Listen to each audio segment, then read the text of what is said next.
All right, I want to switch gears for a second because the Financial Times is reporting that the EU is threatening a trade war against the U.S.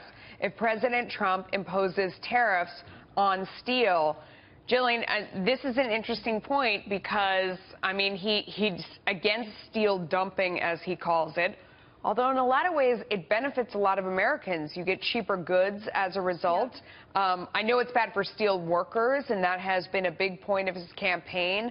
But pile a trade war on top, he may not be on the right side of this issue. Yeah, these are not great economic consequences that we have teeing up. So I think a trade war would be disastrous, in part because it would really hurt those lower to middle class American families. They're going to end up paying more for their commodities. But like you said, we've got to look at the ripple effect.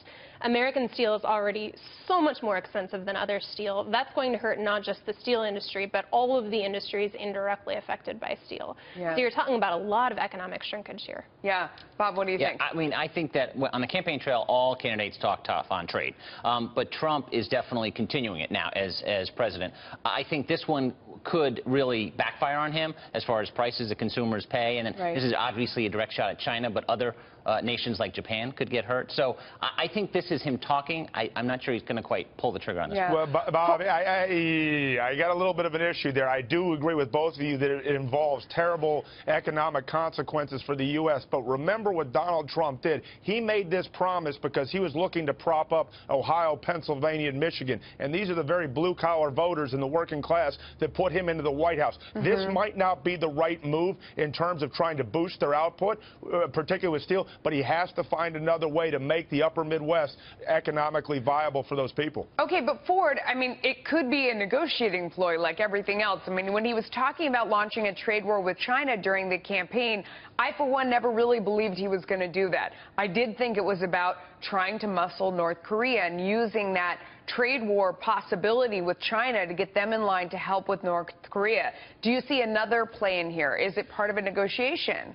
Well, I think that it is part of a negotiation. The only question is exactly what the end game is. Look, when Donald Trump came in here, he threw the kitchen sink up at the wall and said all old rules and the way we did things are over. So there may be a play in terms of helping the steel industry. There may be a play in terms of getting rid of the nuclear weapons in North Korea, because obviously the strategy we've had with North Korea over the last 25 years has been an absolute failure. You know, when you throw the kitchen sink out the window like that, you may just end up with a broken sink, and I think that's the real risk here. Someone argue that the sink is already broken. All of it. Yeah. What do you think, Bob?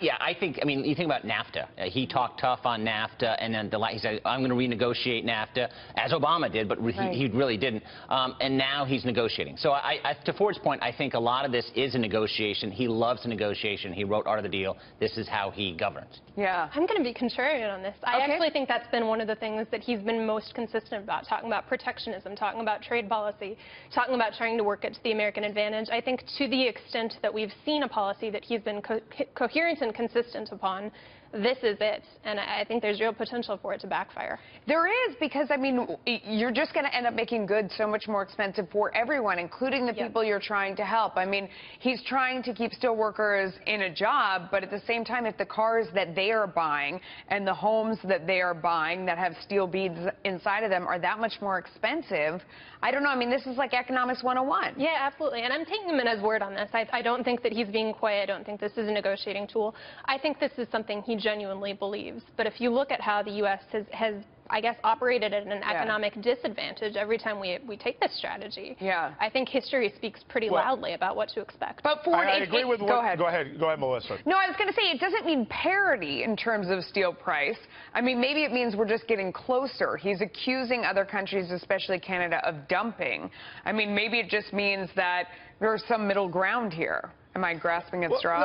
No, I think you're absolutely right. There's some middle ground here. I mean, like we're seeing with NAFTA. Look, we're not going to completely renegotiate NAFTA, but maybe we can change the source of origin rules such that it actually benefits American workers. I think that there is some wiggle room on the edges. The only question is how far is he willing to push it? And I disagree with Jillian a little bit. We always talk about trade, and a lot of us are pure economists in the sense that when we're trading among the global economy, that's a good thing. But we have to remember the people we leave behind, particularly in the industrial Midwest. Yeah.